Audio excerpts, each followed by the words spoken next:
আলহামদুলিল্লাহ, আজ চলে আসলাম গুরুইত এবং চন্নালের মাঝামাঝি একটা গ্রাম। তো এই গ্রামটা মেইন পড়ছে আপনার গুরুইত। তো আলহামদুলিল্লাহ, দেখেন কি সুন্দর রাজকীয় একটা বাড়ি।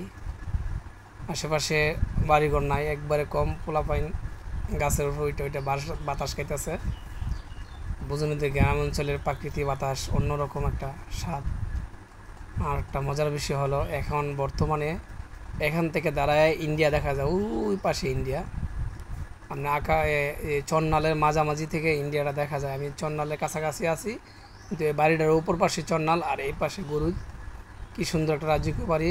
মনে হয় এরা বিদেশি প্রবাসী বা ব্যবসায়িক কোনো লোক হতে পারে, মানে বাহিরের ব্যবসায়িক না হলে তো এত টাকা কামান যায় না।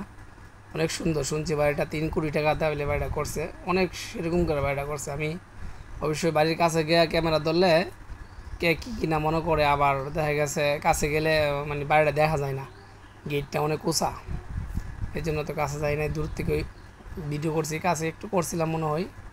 তো আপনাদের কাছে ভিডিওটা কেমন লাগছে জানাইন।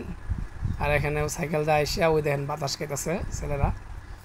এই আমাদের গ্রামের প্রাকৃতিক, এটা কসবা থানার ভিতরে, ব্রাহ্মণবাড়িয়া জেলা, কসবা থানা। আপনাদের কাছে ভিডিওটা কেমন লাগছে লাইক শেয়ার কমেন্ট দিবেন, আমার জন্য সবাই দোয়া করবেন। এই বলে শেষ করলাম। আসসালামু আলাইকুম।